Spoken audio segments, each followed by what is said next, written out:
Hello and welcome to the Christchurch Fox Chapel podcast, the fastest growing conservative, evangelical, charismatic Anglican podcast in the entire Fox Chapel area. I'm joined today by two rather impressive people. My previous senior warden, Jane Flaherty, the lady what hired me. Hello, Jane. Hello. And also, I'm very well, thank you. And my current senior warden, Anne Malone. Hi, everybody. And as the Los Yetis fade into the background, we're going to split up the passage today, read it in turns. We're in James chapter 4, beginning at verse 30. As Los Yetis fade abruptly into the background, bye. It's your go, Anne. Okay, James chapter 4, verse 13 through 17. Come now, you who say, today or tomorrow, we will go into such and such a town and spend a year there and trade and make a profit. Yet you do not know what tomorrow will bring. What is your life? For you are but a mist that appears for a little time and then vanishes. Instead, you ought to say, if the Lord wills, we will live and do this or that. As it is, you boast in your arrogance. All such boasting is evil, so whoever knows the right thing to do and fails to do it, for him it is sin. And I'll continue with James 5, verses 1 through 6. Come now, you rich, weep and howl for the miseries that are coming upon you. Your riches have rotted, and your garments are moth-eaten. Your gold and silver have corroded, and their corrosion will be evidence against you, and will eat your flesh like fire. You have laid up treasures in the last days.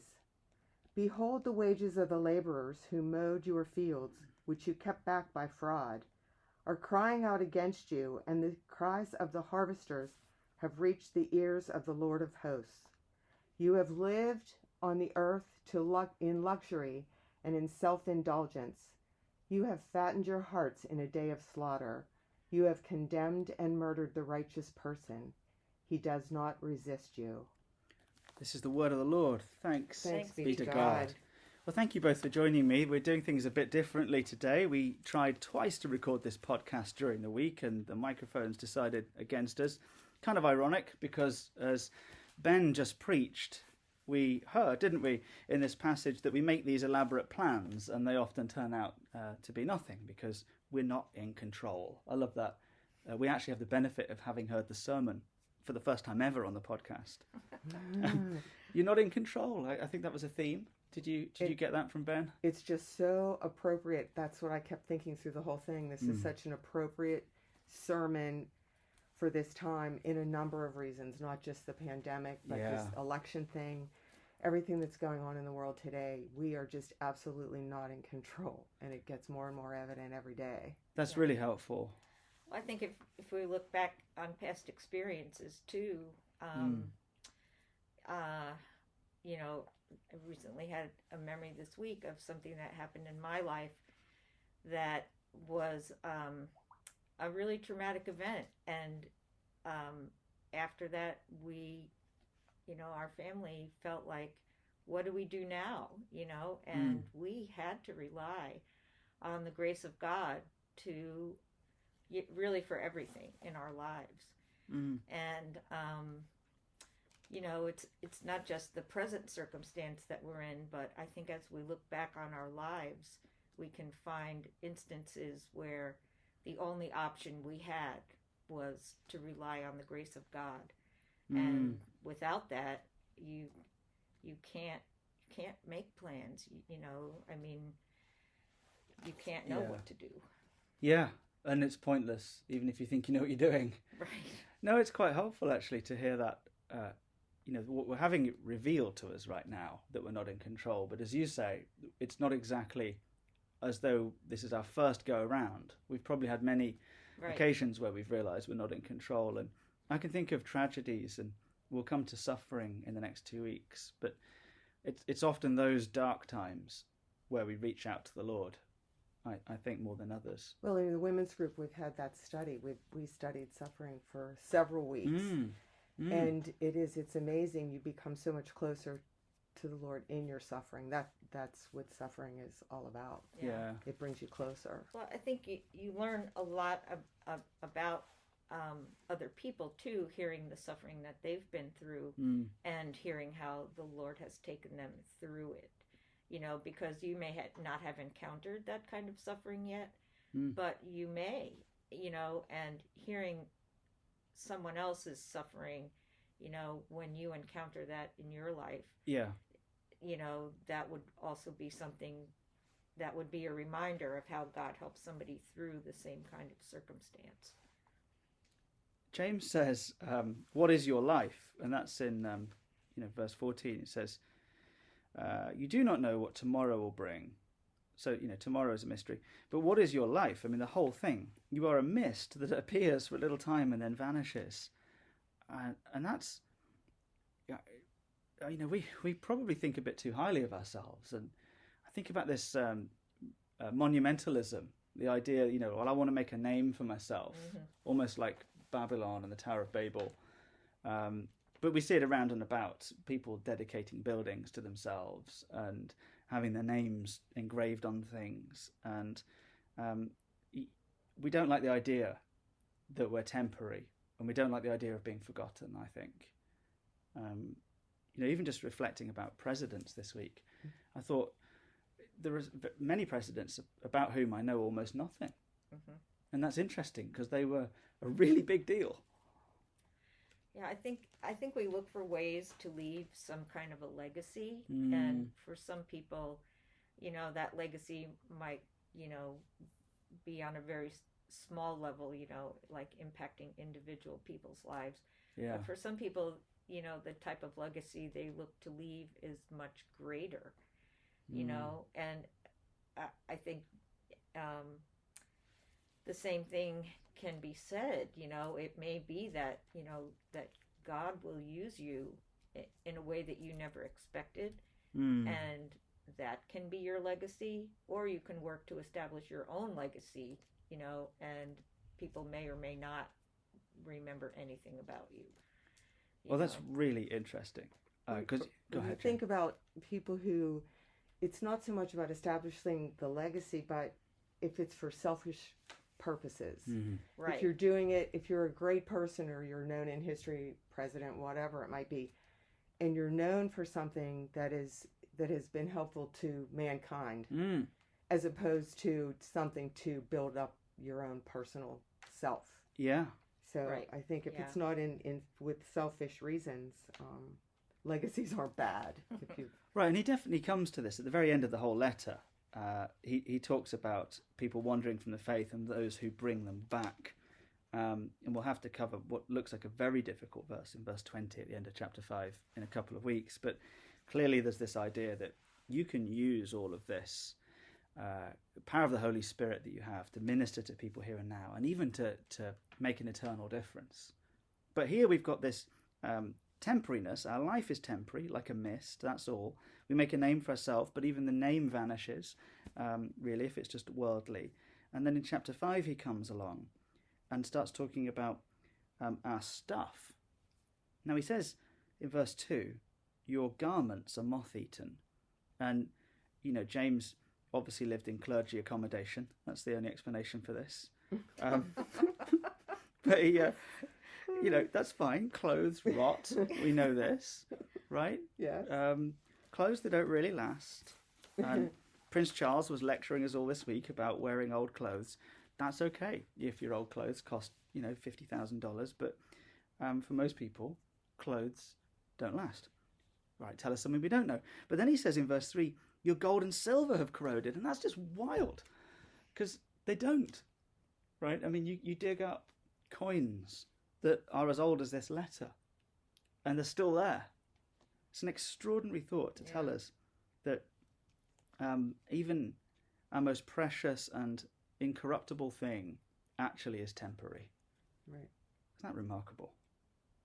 Ben brought up something good in this sermon too that I think is hard sometimes. It's not the wealth it's not a sin to be wealthy. Correct. So if you have a lot of things like beautiful clothes and a lot of money, that's not a sin in and of itself, No. but it's how you use those things Yes. in the world. And so I think that's sometimes people feel like they shouldn't have things, Right. but that's not necessarily the case. It's how you use what you have I think that's right. I think it was a really for the good point. kingdom. Well, Yeah. and acknowledging where that comes from. Right. You know, do you see it as a gift from God, Mm-hmm. or do you see it as something you have achieved yourself? And I think, you know, Ben was trying to say, you know, if we're focusing on that as something we do for ourselves, you know, and we're selfish about it, you know, then maybe our motives are wrong, you know. But if we acknowledge, you know, that what we have comes from God, Yeah. you know, and we use it to benefit His kingdom, you know, then wealth is not It's not a bad thing. it's a blessing, but it's in how you acknowledge where it comes from and then how you use it.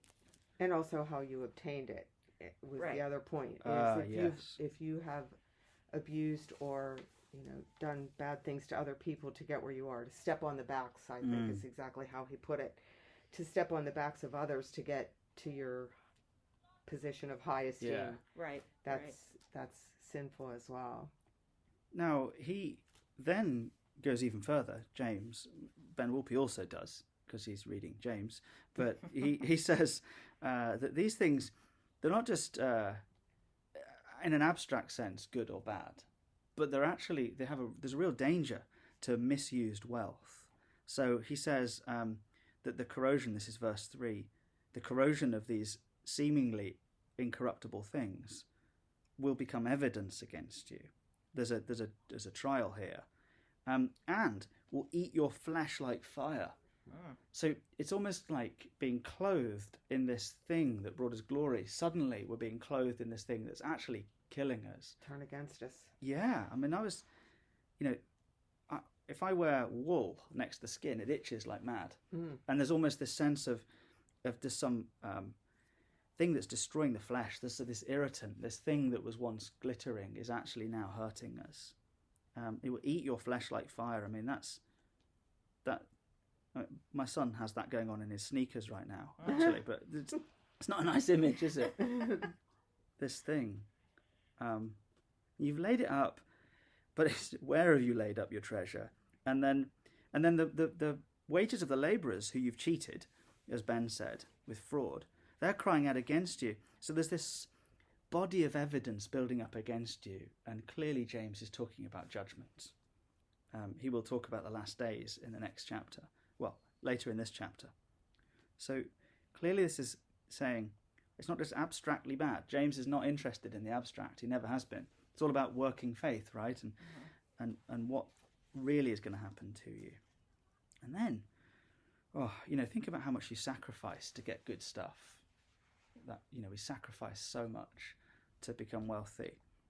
But James takes the sacrificial image and he seems to flip it in verse 5.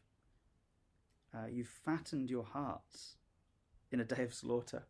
Almost like if you spend your whole time chasing after and even misusing the wealth, as you say, then you're just like preparing yourself to be sacrificed.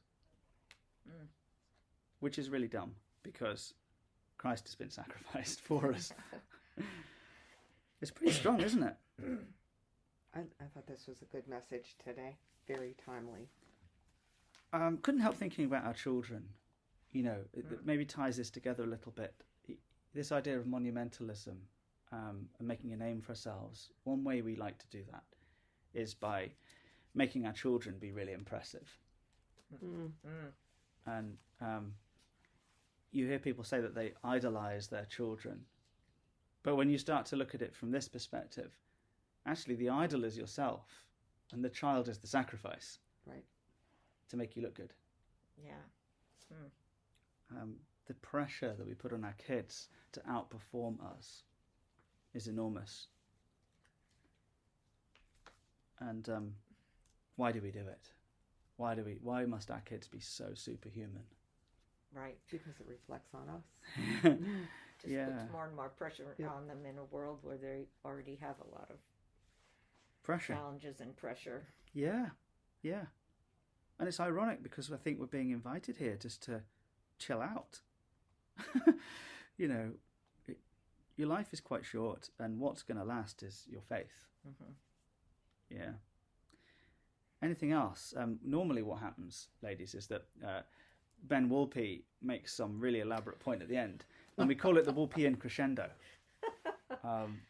So I don't know if there's a wardenly Crescendo. Yeah. I don't know.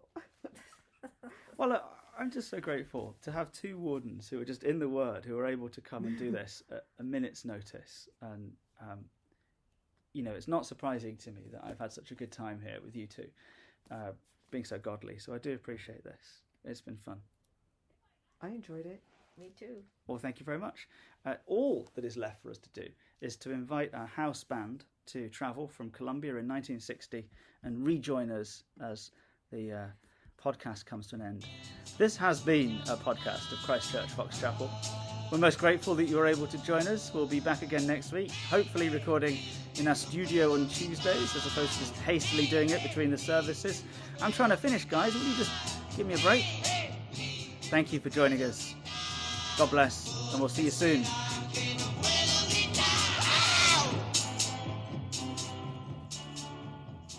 Oh, we timed it perfectly for the first time ever. It's not normally this smooth. Thanks.